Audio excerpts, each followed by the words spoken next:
Hello,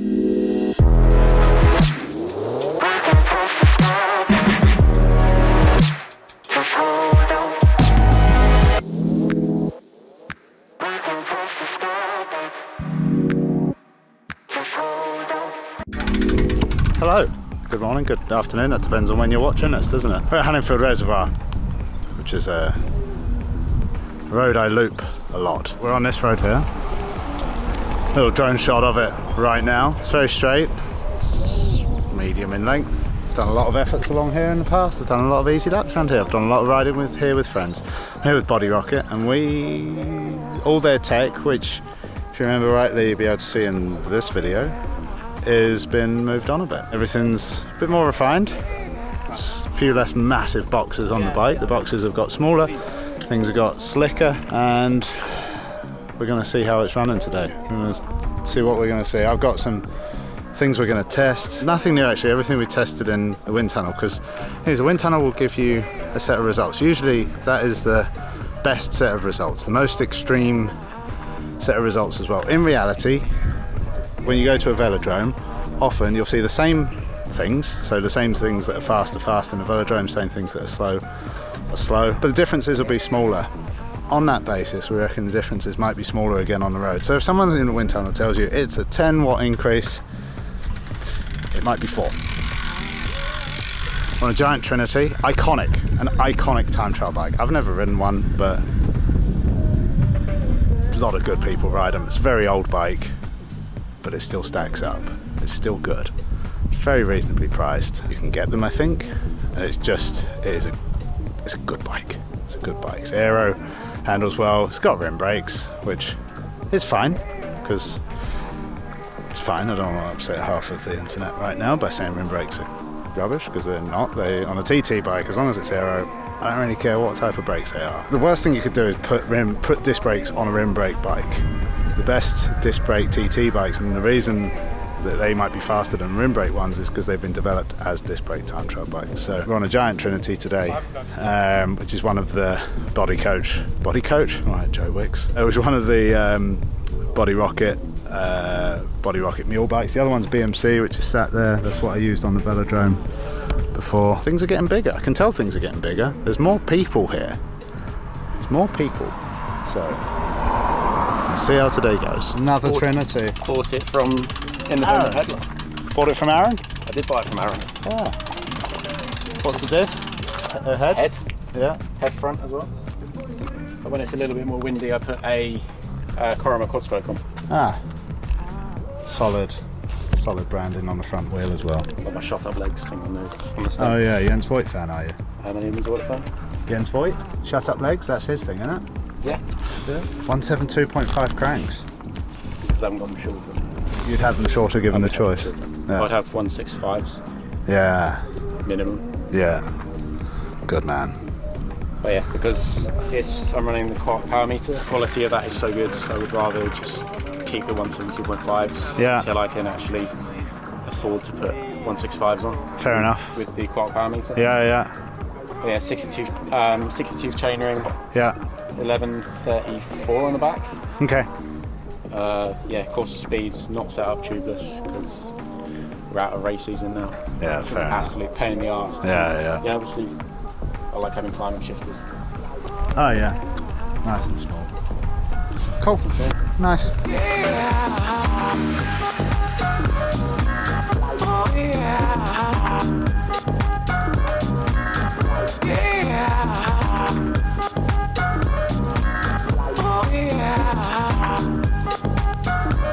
We're rolling. We're gonna go do a bike ride. 40k an hour? 45k an hour? Sorry? 45. A self-selected speed. You're going to go to self-selected speed. So what we found is that it's best to try to recreate a wind tunnel, and so you'll watch your airspeed. Yeah. And you'll keep the same airspeed. And you can see the airspeed on the Garmin. You can see the airspeed on the Garmin. This is a new feature since I used this last. We can see stuff on the Garmin now. Yes. You'll find that in the tailwind direction, it's pretty hard, and then in the headwind direction, it's pretty easy to hold the same airspeed. Okay. Find your happy place in the tailwind stretch, and then just take it easy on the headwind stretch, and that'll make for a good day of testing. And I can shift gears. You you cannot shift gears while you're testing still. Okay.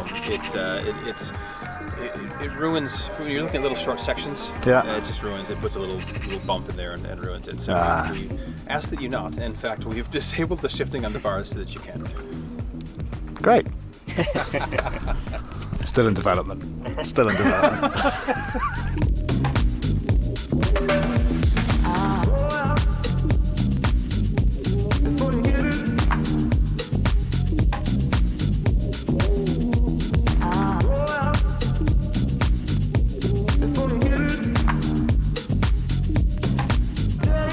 Alright, first round done. Thought the CDA was super low, but been since informed that it was you're measuring everything above the bike, so CDA doesn't include the bike, which is why it's a bit low. But it's a nice number to look at, 0.16. Interesting things to look at, airspeed. So your wind, what's hitting you. In the tailwind, it's quite hard to achieve, or relatively hard to achieve, like 45 kilometers an hour airspeed. In the headwind, it was very difficult to go slow enough to achieve the same airspeed, which, unsurprisingly, less important. Aerodynamics are less important as a tailwind as they are in a headwind. In tailwind, you start getting things like your drivetrain efficiency, rolling resistance. Those inhibitors become more significant, whereas in a headwind, its aero becomes a much higher percentage of what's slowing you down. So that was interesting to see. And then your angle as well. So you could see that on the Garmin in front of me. And that was, again, in the headwind, your angle was quite high, like sort of 3-5 degrees, sort of floating around there. And it buffets around a lot. Tailwind, your angle is much tighter. So when you're traveling faster, your angle is much smaller, even though it should be, if you were just stood still, your angle would be the same, whether you're pointing one way or the other, it would just be different, like -3 or +3, depending on whether you're pointing like north or south. But when you're moving, in the tailwind, when you're moving physically faster, that your angle becomes much, much tighter. So all things that are really interesting to see on the screen live in front of me. But yeah, the airspeed thing was that much higher difference than I was expecting. So we're not going to do suit testing, we're going to bladder test, and then maybe some lower leg stuff and some helmets. And I get to do 2 runs now instead of 3, which is a win. Because unlike wind tunnel testing, and this is much harder, I have to actually push, because you've got to get to that speed. Wind tunnel testing, they just stick 100 watts under the roller and, well, life is great. But then everyone's super aero at 100 watts, and I've had a packet of crisps. This isn't bad. Yes, we could have cooling. The bladder? Yeah. No, we had fabric in between. Okay. So I built a pocket into the base layer. But still, there's like all of this ventilation that you normally get cooling off your chest. Yeah, I mean, that is an issue with, I think, all of these base layers. Yeah. But luckily the 100 started at about 3 a.m. or something ridiculous. Felt like it at least. I was basically home in time for breakfast after doing 100 miles in 3.5 hours. But yeah, I think if it's just plastic against your skin, that's going to be unpleasant. Yeah. At least we did have at least a layer of something. I was just thinking core body temperature. There would have been an element of it. Could that not be replaced by making it like ice cold? And also. Yeah. We're probably filling it with ice is Did you do that on the day? Was that cold? Was it ice cold water when you started? No, just regular. But it was all energy, because 100 mile I needed the fluid, so it was all just mix, Velo Forte mix and whatnot. Presumably, if it was a hot enough day, you could probably make it into like sort of slush. Yeah. And then you could actually have energy powder with it in there, and then it would cool down. Yeah, we'll mix it up before and then make it into slush. Freeze it, and then you have the core body temperature side of it, and then you still have energy. And then probably an hour into the time trial, it's a particularly hot day, you've still got something that's. Or just do short time trials. Just do short time trials. That's what I did. So we're just waiting to see if that was faster. Real interesting thing there, again, with this whole airspeed calculator, I'm really enjoying, because on that second tailwind run, I had 3 cars overtake me on a motorbike. The airspeed dropped from 48 k an hour down to like 42 and stayed there for a long time. And also the yaw angle of the airspeed shifted round as well, went from -3 to like +1. It's a big impact. that is airspeed. That's not necessarily the speed I'm travelling. That is the speed that the air is hitting me. So I don't actually know how fast. Do you know how fast I'm actually going on these runs? We've got ground speed as well. Yeah. So yeah. Right now, it'll be about a 2 meters per second difference, I think, because the windy conditions today. On the tailwind? Yeah. Much bigger on the headwind. Yeah, so I don't know in kph beats per second, we get like 12-ish, 11, 12. Do you need some more? No, that's okay. Yeah? Okay, cool.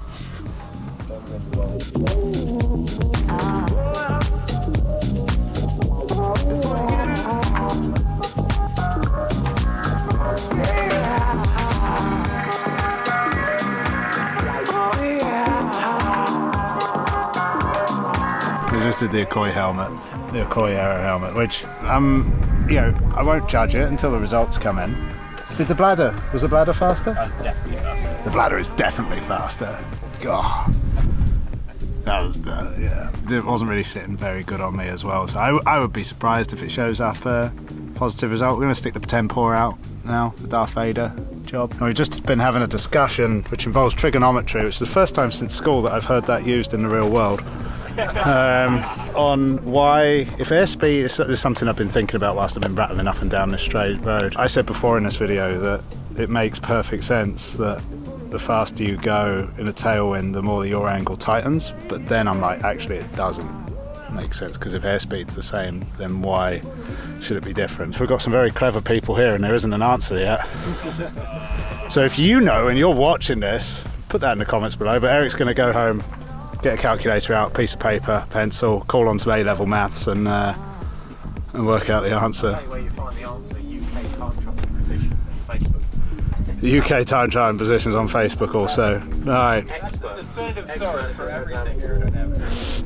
Right. Time to put me Darth Vader on and go find the Force.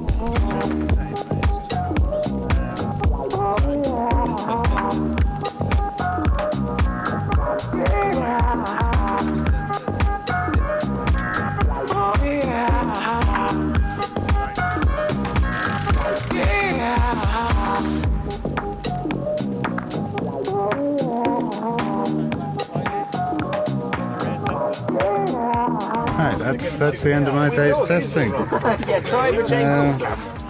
Interestingly, we found a bigger difference going from skin suit to skin suit with bladder down the front than jersey shorts to skin suit. Admittedly, I'm in the No Pins Pro 1 jersey shorts and Pro 1 socks, so we're not talking like just sort of baggy also run jersey. It's a good starting point, but that's still a surprise to me. That's still a surprise. This isn't No Pins' fastest skin suit. It's a prototype that didn't fully come out as we expected in the tunnel. So this skin suit is certainly, but it's a good skin suit.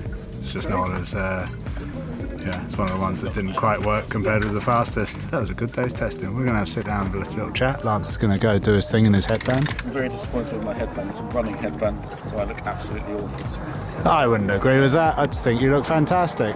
Put the helmet on now and YouTube might have different ideas. Everyone will come for me in the comments. It's alright, I'm used to it. These aerodynamicists that we find out everywhere. They go, oh, you can't wear that, it looks awful. Yeah.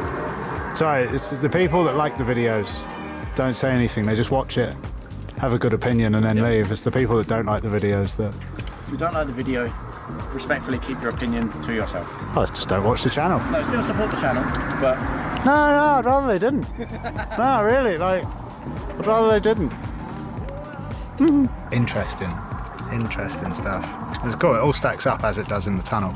It would be good to see the differences compared with the tunnel as well. Did the pop tempor come out on top? I couldn't see a feeling of sense. So baseline. That's an interesting update. I've always said this body rocket system, as much as it's real-time aero, it's also a phenomenal bike fit tool. What I have just been told is that I sit quite forwards on the saddle. So what it worked out, what Jordan has politely told me, is that this is the centre point where the centre of the load cell is, and I am 8 centimetres in front of that. Is that by like a lever, basically? Fair, this saddle is pushed pretty far forward in terms of where it's clamped. Yeah. So you have to... But then surely if it was clamped there and I was sat still sat 8 centimeters in front of the clamp. So I'm 8 centimeters in front of the clamp point, right? Yes, but if you slid the saddle back in the clamp, our measurement doesn't care where the saddle is. It just tells you where you are relative to this clamp. So the clamp's going to stay the same, and you're going to slide back. Right. So the fact that the saddle slid really far forward in the clamp means that you're going to be able to get pretty extreme. Okay. Yeah, typically if you're sort of central here, then we're seeing numbers in the 60s or 70s. But because the saddle slammed forward, you're going to see bigger numbers. Because it's Gustav Steden's bike, who seems to be a very, very long body and tiny little legs. I'm not going to pass any judgment on Gustav, you've got a long body, no body shaming here. Gustav, you've got a long body. Like, there's nothing wrong with that. Aerodynamically, superb. Don't know what it does for running or swimming, but on a bike, I can see why you go fast. Got a long body. Be interested to see if I shimmy around on the saddle as much as I didn't. I definitely didn't. I would have been good if we had the shuffle. Not like the track. Yeah, so this is kind of like a landing page of all the summaries of all your CDAs. So all your different, well, sometimes it's positions, but it's skin suits and helmet changes, really, different socks. So yeah, it's a summary of all the out to backs we've kind of done on this little stretch. Changed probably a little bit since you last saw it. Yes. We have now a hydration page. That's quite cool. So it tells you kind of how much weight you've lost after each run. That's a new little feature we've had. Am I under 80 kilos at the moment? You are, just. Oh, good. Oh, just. Well, yeah. But it's quite cool because I did when you go out to the seafront, I never bring a walk box. I think it's going to get nicked. I lost 1.6 kilos after doing 60 kilometers, and it was horrible. But yeah, you could see it sort of like trend down, but because you're like eating and also hydrating is kind of bobbling about, was quite fun. Furthermore, we kind of had this weight distribution plot, so it tells you out of 100% where's your weight going in which sensor, so the handlebar, the pedals, as well as sort of like the saddle as well. So it kind of splits it up into whereabouts your so I'm pretty evenly distributed, eh? Yeah. So now if we go onto the performance page, that's the money one. Yeah, let's go straight for the baseline. So this is kind of the repeatability of the system. So this is your out and backs for each run. So R2, R3, R4, your koi. Some of them are really stable. It's interesting. The POC and then the long socks. What was a bit of a filming run, to be honest with you. It shows your power outputs. It shows your CDAs as well. What else have we got? We've got some interesting stuff with body position. So things to do with moments. If they went about loads. Scores on the doors though. Did the POC tempo? Oh, it won. Yeah, it won. God. Yeah, it was faster than the rest. So, by a lot or a little? Quite a lot, to be honest with you. It was, the Akoi, it was 0.007 faster and 1 faster than the other POC, I think. Your POC was the first one, wasn't it? The baseline? Yeah. So it's faster than both, it's quite interesting. Cool. Other fun stuff there is. Yeah, we have a thing here. You can see where you are positioned on the saddle. It's quite cool. Yeah. You can see a few times on the first couple of laps you've shuffled, basically. Yeah. So you can see you've moved from 80 back to 70 for a very short period of time. So it's just that big shuffle that feels massive for me. It's just 1 centimetre. It's tiny. Yeah. Because when you load it up again, your hips roll forward and then it's just sort of back in the same position. So we've got some new cycling dynamic plots as well, which is really interesting. It's similar to what the Watt bike gives you. I haven't really been on Watt bikes, but what we do, it tells you what your your peak power on each of your pedals. Yeah. It shows you sort of like this is sort of it's a radar, or it's called a polar plot. So it shows you whereabouts you're applying the power in the stroke, and it also shows you how smooth you are as well. So angular velocity variation, because you have sort of gyros on the pedals, you can see how smooth you are. So if you're always perfectly smooth, you have perfect pedal smoothness, but you can kind of see, okay, we got a bit jolty here, so you can see how many degrees per second you're shifting about in the pedals as well. It's quite an interesting metric, because I was thinking this through when we were developing it. You can actually start to encourage oval chain rings potentially if people are really unsmooth in their pedals. Right. So so this could, because the one thing with oval chain rings, no one has been able to test it. This might be really interesting. Might give us a. But at the minute we're still building out a library, a catalogue of riders. Yeah. So until we have sort of loads of data where we can start to do like distribution plots and everything, what the next goal is, and we can start to say you're in the 5th percentile of pedal smoothness. So it's all about building out the data is the next phase. It is real-time CDA, but it's also The bike fit opportunities for this are massive, isn't it? That's crazy. Same with like hydration and nutrition, like because we know your weight exactly. To a very high like error bracket, we can advise when you want to hydrate or fuel. And it's bike fitting. We hope it will go somewhere with biomechanics and stuff. So Lance is out at the moment testing base layer. See how the base layer does. The good thing for me is that from an aero point of view, it's everything we've tested here today I've done in the tunnel, and it stacks up. Kind of similar. The contrast to what I said before, the actual differences are quite similar. Yeah, this is working. This is working. It's more refined. It's a bit more information. It's more refined, and big differences. I'm seeing it on my Garmin. And we did come to the conclusion of the conundrum of today. Jason did some maths whilst we were out doing runs that, in fact, ground speed is irrelevant if airspeed is the same to the sort of relative you're at the bike. So I've got a feeling Eric's still going to want to do some maths on that. He didn't seem totally convinced, slightly perplexed. So there might be more to it. So yeah, if you do have thoughts, pop them in the comments below. And be nice, because some of you aren't. It really grinds my gears. But yeah, I should do a video once where everyone should leave a negative comment, and then the real negative people would just get drowned out in a sea of funny negative comments. That might be it. We might have more, I don't know, but that might be it.